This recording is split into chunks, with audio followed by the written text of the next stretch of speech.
ابن جوزی نے لکھا ہے سینکڑوں سال پہلے، آج کے کسی عالم کی بات بتاتا تو لوگ انکار کرتے، سینکڑوں سال، کہتے ہیں بلخ میں قحط پڑ گیا، لوگ ہجرت کر کے سمرقند آ گئے، ایک سیدوں کا خاندان بھی آیا، ایک ایسی خاتون بھی آئی جس کے ساتھ 3 بیٹیاں تھی، بیٹا بھی کوئی نہیں، خامند فوت ہو گیا۔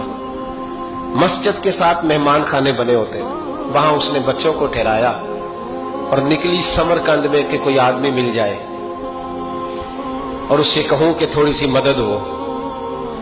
وہ چلتی چلتی ایک سیٹھ کے پاس، رئیس کے پاس پہنچی۔ جن لوگوں کے پاس دولت آتی ہے نا، وہ کئی دفعہ سخت جملے کہنے لگتے ہیں جو اللہ کو پسند نہیں آتے۔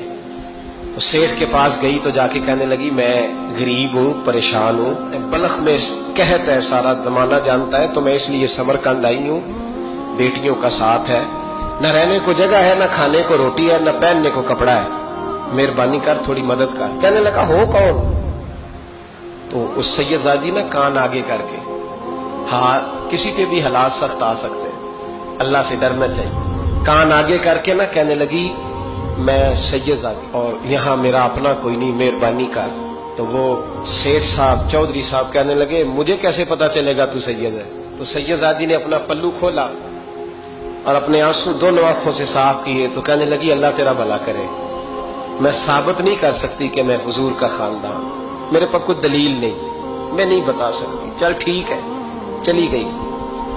کسی نے بتایا کہ یہاں ایک یہودی بھی رہتا ہے، وہ بڑا سخی ہے، یا آتش پرست ہے، یا پارسی ہے کافر غیر، سخی بڑا ہے۔ اس کے پاس گئی، بیٹھی رہی، لوگ بیٹھے تھے، جب چلے گئے تو قریب گئی، کہنے لگی مجبور ہوں، پریشان ہوں، غریب نہیں ہوں۔ کہنے لگا بی بی تجھے کبھی دیکھا نہیں، سمرقند کی اتنی آبادی نہیں، میں سارے شہر، تو کون ہے؟ تو کہنے لگی تعارف نہ ہی پوچھے تو اچھا ہے۔ اس نے کہا چلو اگر پتہ چل جائے تو۔ کہنے لگی میں مسلمانوں کے نبی کی اولاد ہوں، مسلمانوں۔ اس نے کہا پیغمبر خدا کی اولاد؟ اٹھ کے کھڑا ہو گیا، بی بی کو ساتھ لیا، گھر گیا، کہنے لگا جو صاف ستھرا کمرہ ہے نا اسے پھر دھو ڈالو، ایک دفعہ پھر دھو ڈالو۔ کمرہ دھلایا، صاف کرایا، پھر کہنے لگا بی بی میرے برتن زیادہ صاف ستھرے نہیں، میں نئے نہ خرید کے لا دوں۔ پھر نئے برتن لایا، پھر اپنے بچوں سے کہنے لگا اونچا نہ بھولنا کہ سیدہ فاطمہ کی شہزادیاں آئی، یہاں کوئی شخص اونچی بات نہ کرے۔ پھر کہنے لگا بی بی جو میرا بالکل طیب اور حلال رزق ہے نا، یہ اس میں سے لنگر ہے، لیکن چونکہ میں غیر مسلم ہوں، مجھے سلیقے نہیں آتے، جیسا تیسا بھی ہو نا اسے قبول کر لینا۔ خاتون کو کہنے لگا یہ گھر ہے، جب تک جی چاہے یہاں رہنا، اور دیکھنا ہو سکے تو رات اپنے نبی سے سفارش کرنا، میرا بھی کوئی مسئلہ، میری بھی کوئی قبولیت کہیں ہو جائے۔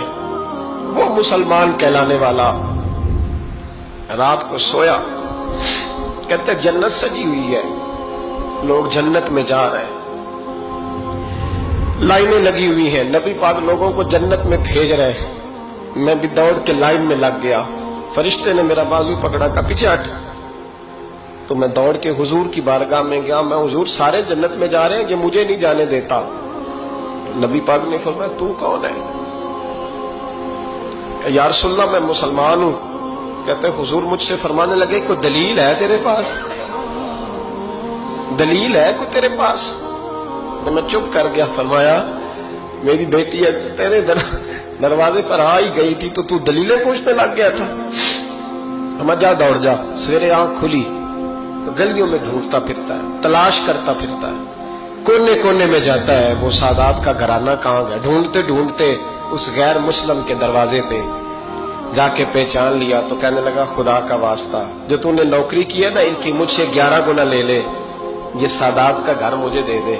تو کہنے لگا کل تو آتا تو شاید بات اور ہوتی، آج بات اور ہے۔